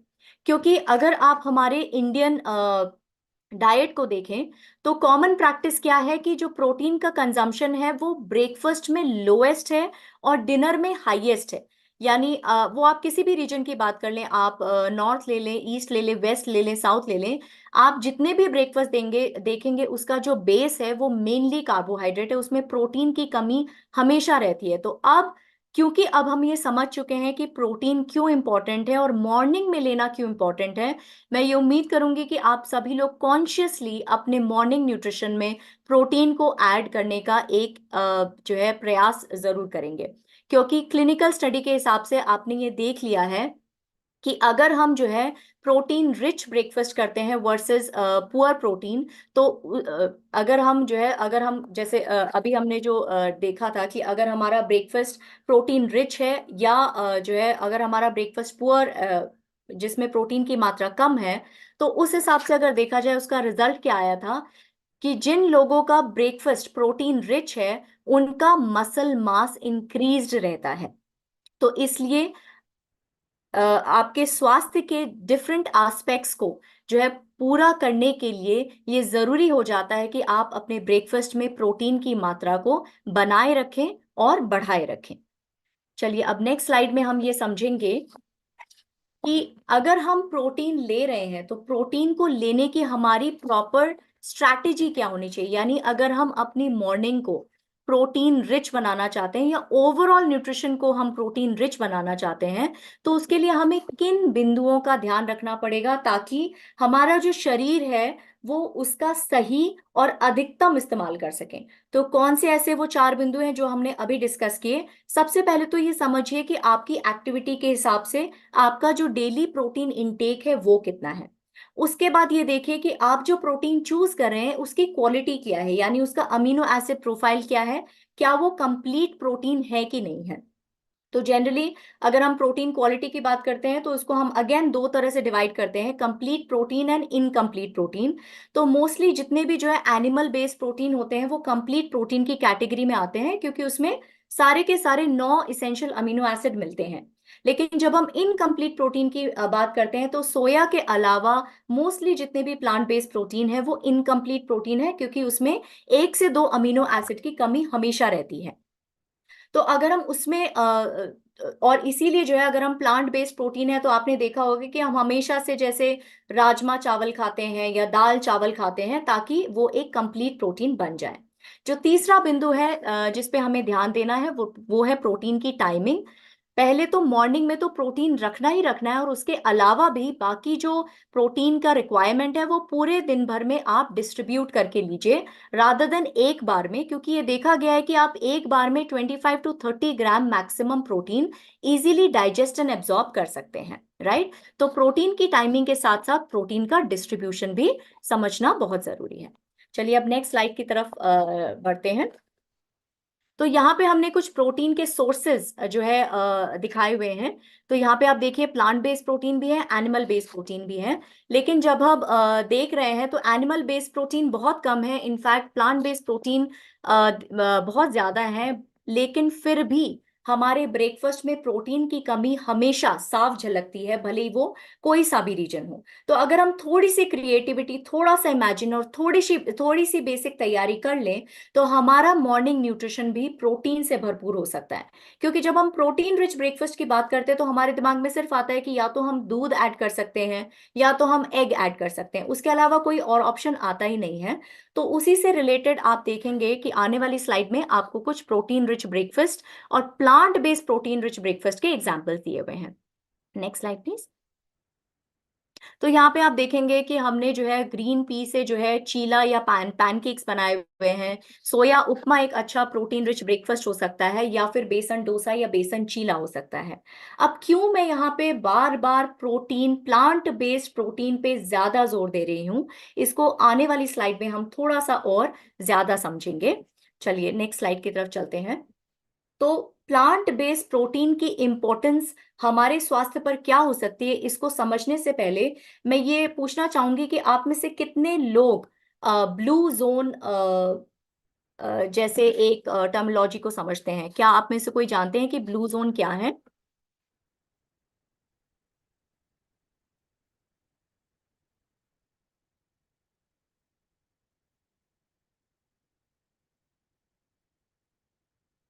ओके, ठीक है, मुझे आंसर्स मिल रहे हैं। ब्रिजेश जी बोल रहे हैं, सतिंदर जी बोल रहे हैं कि ब्लू जोन वो जानते हैं। ठीक है, जो जानते हैं और जो नहीं भी जानते उनके लिए मैं बता दूं कि ब्लू जोन दुनिया के वो क्षेत्र हैं जहां पर पॉपुलेशन, जो जनसंख्या है उसका, उसके जो अधिकांश लोग हैं वो अपनी उम्र से ज्यादा जीते हैं। और अपनी उम्र से ज्यादा जीते हैं, मैं कहने का मतलब है रोग मुक्त जीते हैं। इसका मतलब उनका जो क्वालिटी ऑफ लाइफ है वो बहुत ही अच्छा है। अब उसके पीछे की जो है वजह जानने की कोशिश करते हैं। तो यहाँ पे आप देख पा रहे हैं उसके पीछे की चार वजह हैं। सबसे पहले तो उनका फूड मेजरली प्लांट बेस्ड है, और वो जब खाते हैं तो वो मॉडरेशन में खाते हैं, वो कभी भी अपनी लिमिट से ज्यादा नहीं खाते हैं। दूसरी चीज, इस क्षेत्र के लोग, ये पांच क्षेत्र हैं जो जो है United States, Italy, Costa Rica, Greece और जापान में है। और इनका सबसे पहले डाइट मेजरली प्लांट बेस्ड है, और ये इस क्षेत्र में रहने वाले लोग किसी ना किसी मूवमेंट में इन्वॉल्व रहते हैं, जैसे वॉकिंग हो गया, गार्डनिंग हो गया, फार्मिंग हो गया। इनका तीसरा पॉइंट क्या है, इनका जीवन के प्रति जो दृष्टिकोण है वो बहुत सकारात्मक है, और इनका जो सोशल कनेक्ट है वो बहुत स्ट्रॉन्ग है, राइट। हालांकि सारे क्षेत्र में जो जनसंख्या है या जो ये लोग हैं वो स्ट्रिक्ट वेजिटेरियन नहीं है, लेकिन इनका जो खान पान है वो अधिकांशतः प्लांट बेस्ड ही है। तो अगर हम देखेंगे नेक्स्ट स्लाइड में, आप देख पाएंगे कि इनका खान पान का तरीका कैसा है। तो अगर आप देखेंगे डेली बेसिस पे ये नट्स लेते हैं, पानी का इंटेक बहुत अच्छा रहता है इनका। प्लांट बेस्ड यानी बीन्स जो है ऑलमोस्ट काफी अच्छी क्वांटिटी में रहता है। और ये 95 to 100% प्लांट बेस्ड रहते हैं। जैसे मैंने कहा कि सभी लोग स्ट्रिक्ट वेजिटेरियन नहीं है, लेकिन उनका जो नॉन वेजिटेरियन का इंटेक है वो भी कंपैरेटिवली कम है। अगर आप देखेंगे एग्स नॉट मोर देन 3 पर वीक। अगर आप फिश की बात कर रहे हैं तो वो भी जो है वीकली 2 से 3 बार ही लेते हैं। उनका डेयरी का इंटेक जो है वो बहुत कम है, और मीट का इंटेक भी मंथली बेसिस पे बहुत कम है। तो अगर आप देख पा रहे हैं, आप समझ पा रहे हैं कि जब हम प्लांट बेस्ड प्रोटीन की बात कर रहे हैं, और अगर हम थोड़ा सा अपने कॉन्शियसली होके अपने जो है डाइट को प्लांट बेस्ड कर दें और स्पेशली प्लांट बेस्ड प्रोटीन की तरफ करें, तो हम कहीं ना कहीं अपने छोटे छोटे ब्लू जोन्स क्रिएट कर सकते हैं, और इन्हीं की तरह जो है एक क्वालिटी लाइफ जी सकते हैं और एक स्वस्थ जीवन जी सकते हैं। अब जैसे मैं कह रही थी कि जो है प्लांट बेस्ड प्रोटीन की जब हम बात करते हैं तो मेनली उसमें सोया प्रोटीन ही एक ऐसा प्रोटीन है जो कंप्लीट प्रोटीन की कैटेगरी में आता है, जिसमें 9 के 9 इसेंशियल अमीनो एसिड मिलते हैं, इसलिए ये कंप्लीट प्रोटीन है। दूसरी चीज, इसकी डाइजेस्टिबिलिटी बहुत अच्छी है, और ये आइसोफ्लेवॉन्स में रिच है। आइसोफ्लेवॉन्स बेसिकली जो है सोयाबीन में पाए जाने वाला एक स्पेशल कंपोनेंट है, और इसका आपके डिफरेंट सिस्टम्स पे बहुत ही पॉजिटिव इम्पैक्ट है, बहुत ही हेल्दी इम्पैक्ट है। आपका जो हार्ट हेल्थ है उसको इम्प्रूव करने में हेल्प करता है। आपका जो मेनोपॉज के बाद जो बोन लॉस होता है, जो कैल्शियम लॉस होता है, उसको प्रिवेंट करने में हेल्प करता है। और साथ ही साथ इसको सुपर न्यूट्रिएंट कहा जाता है इसके एंटीऑक्सीडेंट और एंटी इन्फ्लेमेटरी बेनिफिट्स के कारण। उसके अलावा आजकल के टाइम पे अगर आप देखें तो बहुत सारे लोग लैक्टोज इंटॉलरेंट हैं। तो जो लोग लैक्टोज इंटॉलरेंट हैं उनके लिए अगर हम कंप्लीट प्रोटीन की बात करें तो सोया प्रोटीन एक बहुत अच्छा सोर्स माना जा सकता है। और क्योंकि ये प्लांट बेस्ड है, ऑटोमेटिकली इसका जो सैचुरेटेड फैट है ये लो है, और ये जो है लो इन सैचुरेटेड फैट और कोलेस्ट्रॉल है। तो कहीं ना कहीं ये हमारे ओवरऑल स्वास्थ्य के लिए एक बहुत अच्छा ऑप्शन बन सकता है। Next slide please. तो अगर हम सोया प्रोटीन की बात करें तो कहीं ना कहीं एक मन में आता है कि शायद सोया प्रोटीन हमारे उतना इफेक्टिव नहीं होगा। अगर हम मसल सिंथेसिस की बात करें तो यहाँ पे हम इसको दो तरह से समझ सकते हैं सोया प्रोटीन के बेनिफिट्स को। सबसे पहले एनाबॉलिक। तो अगर हम मेटाबॉलिज्म की बात करें उसको दो कैटेगरी में डिवाइड करते हैं। अगर हम कुछ भी बन रहा है हमारी बॉडी में उसको हम एनाबॉलिज्म कहते हैं, और कुछ भी हमारी बॉडी में टूट फूट रहा है उसको हम कैटाबॉलिज्म कहते हैं। तो सोया प्रोटीन का अगर हम एनाबॉलिक इफेक्ट देखें मसल सिंथेसिस में, तो it is as comparable as the whey protein also. तो इसीलिए जो है अगर हम सोया प्रोटीन को muscle mass improve, lean muscle mass improve करने के लिए भी इस्तेमाल करें तो वो कहीं ना कहीं उसका पॉजिटिव इम्पैक्ट रहेगा हमारे मसल मास गेन के लिए। तो यहाँ पे अगर हम सोया प्रोटीन को मसल्स के परिप्रेक्ष्य में अगर देखें तो ये हमारे लीन बॉडी मास को इम्प्रूव करता है, एंड्योरेंस और स्ट्रेंथ को इम्प्रूव करता है, एक्सर्शन को कम करता है, और जो मसल का जो वेयर एंड टेयर है उसको भी कम करने में मदद करता है। अगर हम बियॉन्ड एनाबॉलिक यानी जो हमारे बाकी सिस्टम्स हैं उसके ऊपर इसका अगर पॉजिटिव इम्पैक्ट देखें तो ये हमारे heart health, bone health, weight management और ओवरऑल मेटाबॉलिक हेल्थ को भी इंप्रूव करने में मददगार है। Next slide please. तो अभी अगर हम बियॉन्ड एनाबॉलिक इफेक्ट्स को अगर हम थोड़ा सा और डिटेल में समझेंगे तो हार्ट हेल्थ को कैसे इंप्रूव करता है, बिकॉज ये जो है सैचुरेटेड फैट्स और कोलेस्ट्रॉल में लो है तो ये आपके टोटल कोलेस्ट्रॉल को कम करता है, आपके जो बैड कोलेस्ट्रॉल है उसको कम करता है और ट्राइग्लिसराइड को कम करता है। इस तरह से ये आपके हार्ट हेल्थ को इंप्रूव करने में सहायक है। अगर हम बोन हेल्थ की बात करें तो ये कैल्शियम लॉस को, स्पेशली मेनोपॉजल वुमेन में कैल्शियम लॉस को कम करने में मदद करता है, तो कहीं ना कहीं ये बोन मिनरल डेंसिटी को भी इंप्रूव करता है। मेटाबॉलिक हेल्थ की बात करें तो ये आपको एक सटाइटी की फीलिंग देता है और जो है आपका जो एनर्जी एक्सपेंडिचर को उसको बढ़ाता है और इनडायरेक्टली आपके वेट मैनेजमेंट में हेल्प करता है, बिकॉज जो आपके ब्लड शुगर को प्रॉपरली मेंटेन रखता है, आपके फैट बर्निंग को इम्प्रूव करता है, आपके लीन बॉडी मास को इम्प्रूव करता है। तो कहीं ना कहीं आप देख पा रहे हैं कि सोया प्रोटीन की जब हम बात करते हैं वो सिर्फ मसल्स ही नहीं, इनफैक्ट बियॉन्ड मसल्स यानी anabolic, beyond anabolic effects of soya protein की बात करें तो हमारे जो मेजर सिस्टम्स हैं, heart health, metabolic health, weight management, bone health, उन सभी में इस सोया प्रोटीन का एक पॉजिटिव इम्पैक्ट देखने को मिलता है। Next slide please.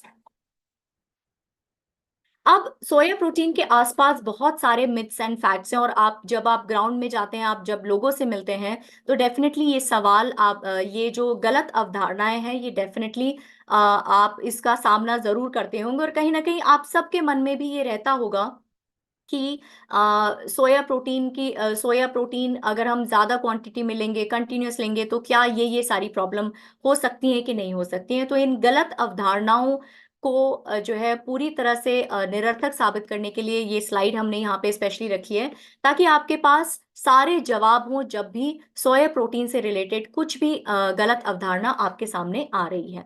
तो सोया प्रोटीन ये कहा जाता है कि जो है वो आपके रिप्रोडक्टिव हॉर्मोन्स को अफेक्ट करता है, तो ये पूरी तरह से गलत है। सोया प्रोटीन में डेफिनेटली आइसोफ्लेवोन्स प्रेजेंट होते हैं जो फाइटोएस्ट्रोजन कैटेगरी में आते हैं, लेकिन करंट स्टडीज में कहीं भी ये सजेशन या कंक्लूजन नहीं है कि सोया का कोई सिग्निफिकेंट रोल है मेल फीमेल हार्मोन्स को अफेक्ट करने के लिए। दूसरी चीज आपने ये सुना होगा कि सोया अगर हम खाएंगे तो अर्ली प्यूबर्टी शुरू हो जाएगी, यानी जो मेच्योरिटी है वो जल्दी आ जाएगी, तो ये भी बिल्कुल गलत अवधारणा है। कोई भी रिसर्च ये कंक्लूड नहीं करती है कि सोया के सेवन से प्यूबर्टी जल्दी शुरू हो जाती है। तीसरी चीज आपने बहुत कॉमनली ये सुना होगा कि soya is bad for your thyroid, यानी सोया आपके थायराइड के लिए बैड है। यहाँ पे मैं समझा दूं कि जिसके पास भी एक हेल्दी थायराइड ग्लैंड है, जिनको थायराइड का प्रॉब्लम है उनको तो डेफिनेटली डॉक्टर का कंसेंट या डॉक्टर से सजेशन लेना चाहिए, बट जिनका भी थायराइड हेल्दी है, जिनके थायराइड वैल्यूज बिल्कुल ठीक हैं, उसमें कहीं भी किसी भी रिसर्च में ये कंक्लूड नहीं हुआ है कि सोया एक हेल्दी थायराइड के लिए बुरा ऑप्शन है। अगर आपका थायराइड हेल्दी है तो उसका सोया का उस ग्लैंड के ऊपर कोई भी विपरीत प्रभाव नहीं पड़ता है। और चौथी चीज आपने ये बहुत कॉमनली सुना होगा कि सोया एलर्जीज बहुत कॉमन है, लेकिन यहाँ पे मैं फिर से ये समझा दूं कि सोया एलर्जीज जो परसेंटेज है वो कंपैरेटिव टू दूध या कंपैरेटिव टू नट्स बहुत बहुत कम है, बहुत लेस परसेंटेज है। जिनको सोया से एलर्जी है डेफिनेटली उनको निश्चय ही सावधानी बरतनी चाहिए, लेकिन सोया एलर्जी का परसेंटेज बहुत कम है और इसको कुछ हद तक डाइजेस्टिव सिस्टम को इम्प्रूव करके इसको ओवरकम भी किया जा सकता है। लेकिन जिनको सोया की प्रूवन एलर्जी है उनको निश्चय ही सावधानी बरतनी चाहिए। अब क्यों हम यहाँ पे मिथ्स एंड फैक्ट्स की बात कर रहे हैं, ma'am sir back last the back slide please. तो यहाँ पे हम क्यों इस चीज को हम मिथ कह रहे हैं, क्योंकि ये जो स्टडीज हैं ये एनिमल्स में की गई हैं, और इन स्टडीज में जो आइसोफ्लेवोन की क्वांटिटी यूज की गई है वो जो है ह्यूमन कंजम्पशन से कई गुना ज्यादा है, राइट। तो इसीलिए ये कंक्लूड करना कि जो एनिमल्स में रिजल्ट आया है वही ह्यूमंस में रिजल्ट आएगा, इनफैक्ट वे बियॉन्ड जो ह्यूमन कंजम्पशन की जो लिमिट है उससे ज्यादा यूज करके, तो ये बिल्कुल ही एक गलत अवधारणा है। और इसीलिए ये किसी भी स्टडी में ये कंक्लूड नहीं हो पाया है कि ये जो सारे मिथ्स हैं वो एक्चुअली सच है। इनफैक्ट आप सभी को ये कॉन्फिडेंटली सजेस्ट कर सकते हैं कि ये सारे के सारी गलत अवधारणाएं हैं। अगर हम जो है साउथ ईस्ट एशिया की बात करें, जहाँ पे स्टेपल फूड ही सोया है, सोया पेस्ट है, सोया जो है सॉस है, तो इसका मतलब अगर वहां पे सोया स्टेपल फूड है तो उनके तो सारे रिप्रोडक्टिव हॉर्मोन्स हे वायर हो जाने चाहिए थे, उनकी सारे गर्ल्स बॉयज की प्यूबर्टी अर्ली हो जानी चाहिए थी, या उन सभी को थायराइड प्रॉब्लम हो जानी चाहिए थी। तो कहीं ना कहीं अब आप ये समझ सकते हैं कि सोया का आपके इन सारी गलत अवधारणाओं का जो एक सोया जो है इन सारी गलत अवधारणाओं, फैक्ट यही है कि सोया का इन सारी चीजों पे कोई गलत प्रभाव नहीं पड़ता है। Next slide please. तो अब हम ये पूरे कॉन्फिडेंस के साथ कह सकते हैं, निष्कर्ष में हम यही कह सकते हैं कि प्रोटीन के बिना एक शरीर और स्वास्थ्य की कल्पना नहीं की जा सकती है। सही मात्रा में प्रोटीन लेना ही चाहिए, यानी प्रोटीन की जरूरत सबको है और हर कोई प्रोटीन ले सकता है। कितना लेना है, कब लेना है, कैसे लेना है, ये ध्यान में रखते हुए, तो हर सत्र के साथ हम ये उम्मीद करते हैं कि आप हर दिन और ज्यादा शाइन करते रहें। और आई थिंक अभी तक आप ऑलरेडी शाइन कर रहे होंगे, तो अभी नेक्स्ट स्लाइड में हम समझेंगे कि एक्चुअली शाइन है क्या। आई थिंक अगर आप यहाँ पे कुछ ऑप्शंस दिए हुए, हेल्दी ऑप्शंस दिए हुए हैं, प्लांट बेस्ड प्रोटीन को आप कैसे अपने डाइट में इंक्लूड कर सकते हैं। ब्रेकफास्ट में आप जैसे मूंग दाल चीला ले सकते हैं, चिकपी सैलेड ले सकते हैं, अलग अलग तरह की स्मूदीज ले सकते हैं, जो है पनीर भुर्जी ले सकते हैं, मसाला चना ले सकते हैं, पीनट्स ले सकते हैं, लंच और डिनर में राजमा, पालक पनीर, चना मसाला, दाल तड़का, ये सारे ऑप्शंस आप प्लांट बेस्ड प्रोटीन को अपने डाइट में इंक्लूड कर सकते हैं। अब चलते हैं शाइन की तरफ। और आई थिंक अभी तक आप सबको शाइन का मतलब पूरी तरह से समझ में आ गया होगा। अपने दिन की शुरुआत, हर दिन की शुरुआत एक सकारात्मक सोच के साथ करें, अपने न्यूट्रिशन में किसी तरह की कमी ना करें, अपना मॉर्निंग न्यूट्रिशन डेफिनेटली मिस ना करें। आप जो अचीव करना चाहते हैं उसके प्रति आपकी जो इंटेंशंस हैं वो बिल्कुल जो है क्लियर हो। हर दिन कुछ नया लर्न करें, इसीलिए हम हर दिन एक नए टॉपिक के साथ आपके सामने आते हैं, ताकि आप कुछ ना कुछ उस दिन नया लर्न कर सकें और अपनी डेली एक्सरसाइज कभी भी मिस ना करें। तो आगे आने वाली स्लाइड्स आई थिंक इसी के लिए और डिटेल में है। तो नेक्स्ट स्लाइड सर। ये ऑलरेडी हम न्यूट्रिशन अपना लेते रहिए, अपनी इंटेंशंस को क्लियर रखिए, क्या आप दिन भर में अचीव करना चाहते हैं, नया सीखते रहिए और साथ में एक्सरसाइज करते रहिए। और इसी के साथ जो है हर दिन हम आपके आपके साथ नई रेसिपीज और नई एक्सरसाइज वीडियो के साथ आते हैं। तो टाइम हो गया है रेसिपी ऑफ द डे का।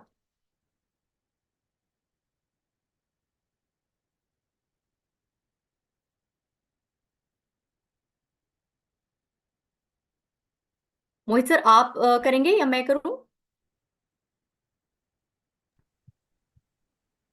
I'll do it. Don't worry.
दूसरी रेसिपी एक बेवरेज की रेसिपी है और बिल्कुल सीजन के मुताबिक है।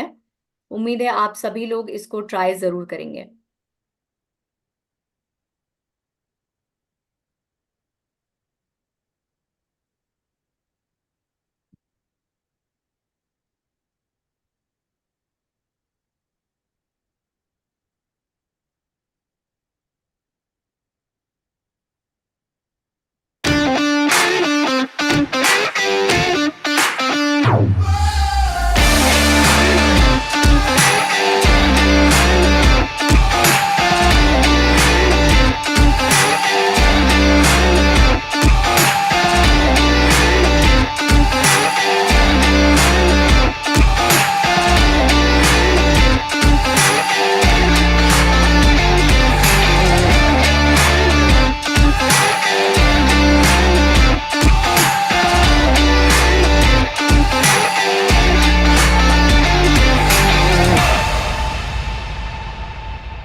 इस रेसिपी में अगर आप में से कोई लैक्टोज इंटॉलरेंट है और मिल्क का इस्तेमाल नहीं कर पा रहा है तो आप इसकी जगह वीगन मिल्क का इस्तेमाल कर सकते हैं, जैसे आपका आमंड मिल्क हो गया, सोय मिल्क हो गया या फिर ओट मिल्क हो गया।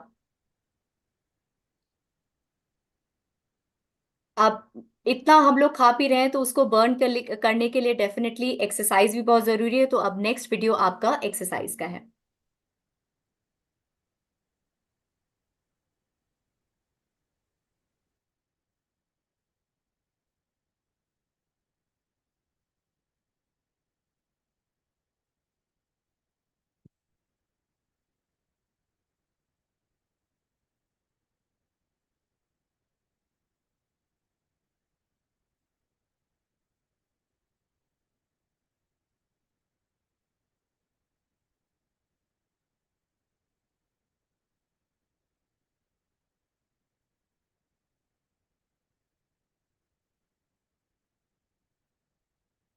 A very happy good morning everyone। आज हम करने वाले हैं कुछ ऐसा वर्कआउट जो हेल्प करेगा आपकी पूरी बॉडी में strength as well as stretch create करने में। हम स्टार्ट करेंगे डाउनवर्ड डॉग से, जिसको हम अधोमुख शवासन भी कहते हैं।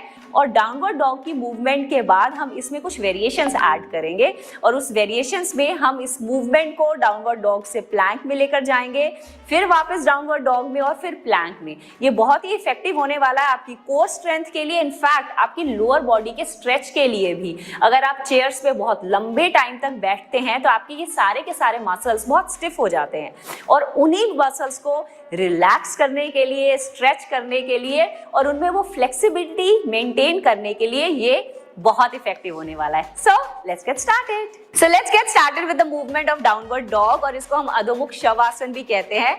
बट शवासन के नाम से don't get fooled around because ये बिल्कुल भी रिलैक्सिंग नहीं होने वाला है। Will come down on the force, which means आपके जो हाथ हैं वो शोल्डर्स के नीचे होंगे, आपके जो नीज हैं आपके हिप्स के नीचे होंगे। कोर को लंबा और टाइट करेंगे, अच्छे से गहरी सांस भरेंगे और सांस को छोड़ते हुए पंजों को अंदर स्क्वीज करते हुए स्ट्रेच करेंगे पीछे की तरफ। हील्स को मैट पे ले जाएंगे, अपने काफ मसल्स को, हैमस्ट्रिंग्स पे अच्छा सा प्रेशर फील करेंगे। आपने सांस छोड़ा है तो नाभि को अंदर की तरफ खींचते हुए पीछे की तरफ पुश करेंगे, मतलब ऐसे स्क्वीज करेंगे कि आपकी अपर बॉडी पूरी की पूरी अच्छे से अलाइन हो जाए। Feel that length in your spine. Feel that strength in your lower body as you hold this position. जितनी देर आप इस पोजीशन में रहेंगे आपके लिए बहुत फायदेमंद है कि एज यू कैन सी कि सारा का सारा जो ब्लड फ्लो है वो आपकी ब्रेन की तरफ आ रहा है। तो ये स्ट्रेस रिलीफ के लिए बहुत अमेजिंग पोज है, आपको अच्छे से रिलैक्स करता है। इनफैक्ट हेयर ग्रोथ के लिए बहुत अमेजिंग पोज है। और अगर किसी कारण से आपकी हील्स मैट तक नहीं जा रहे हैं तो आप वॉक द डॉग कर सकते हैं, मतलब सांस भरते और छोड़ते हुए घुटनों को अंदर की तरफ स्ट्रेच करेंगे और दूसरी लेग को बाहर की तरफ, इस तरह से। हम इस मूवमेंट को वॉक द डॉग कहते हैं और अगेन बहुत इफेक्टिव मूवमेंट है आपकी स्पाइन में वो लेंथ लाने के लिए, वो स्ट्रेच लाने के लिए। पूरे अच्छे से स्ट्रेच करेंगे, लेंथन करेंगे, फिर स्ट्रेच करेंगे, फिर लेंथन करेंगे, इस तरह से पूरा अच्छे से फील करेंगे इस मूवमेंट को। कम से कम 10 to 15 टाइम्स और 2 से 3 सेट करेंगे और फिर वापस सांस को छोड़ते हुए घुटनों पे और रिलैक्स करते हुए बाल आसन में। इस पोज के अंदर हम थोड़ी सी इंटेंसिटी ऐड कर सकते हैं by changing the move from downward dog to plank and then again back to downward dog. आइए ट्राई करते हैं। आप इसी तरह से स्टार्ट करेंगे, कोर को एंगेज करके रखेंगे। आप दोनों पंजों पे आते हुए डाउनवर्ड डॉग में जाएंगे, फिर लंबी गहरी सांस भरते हुए प्लैंक में आएंगे, फिर सांस को छोड़ते हुए डाउनवर्ड डॉग में जाएंगे, फिर सांस को भरते हुए प्लैंक, सांस को छोड़ते हुए, सांस को भरते हुए, सांस को छोड़ते हुए, सांस को भरते हुए, सांस को छोड़ते हुए। इसी तरह से 10 से 15 मूवमेंट करेंगे। Feel that strength and the stretch in your full body. ये बहुत ही अमेजिंग मूव है, बट वो सभी लोग जिनकी रिस्ट में हल्का सा पेन रहता है, आप इसी मूव को अपने एल्बोज पे भी कर सकते हैं। स्ट्रेच करेंगे और फिर वापस प्लैंक में। I hope you all enjoyed practicing this downward dog to plank movement. This is very effective movement और कोशिश करके again आप इसको हर दिन ऐड कर सकते हैं अपने शेड्यूल में। और अगर आप हर दिन नहीं कर पा रहे हैं तो मिनिमम 4 to 5 डेज तो जरूर कीजिएगा and see the change. It actually changes the overall mobility of your body. आपके वो सारे के सारे ज्वाइंट्स के आसपास के मसल्स जो स्टिफ बन जाते हैं ना, वो रिलैक्स हो जाएंगे और आप खुद इस बात को, इस चेंज को फील कर सकते हैं। So keep rocking. चलिए, रेसिपी हो गई, एक्सरसाइज हो गया, और मैं कुछ सवाल देख रही थी कि अगर आपको थायराइड प्रॉब्लम है या यूरिक एसिड की प्रॉब्लम है तो ये बहुत ज़रूरी है कि आप किसी भी प्रोटीन कंजम्पशन से पहले आपको हमेशा डॉक्टर से बात करनी है। डॉक्टर के कंसेंट के साथ ही जो वो येस या नो कहें उसी हिसाब से आपको जो है प्रोटीन का कंजम्पशन करना है। अपने आप कोई डिसीजन नहीं लेना है।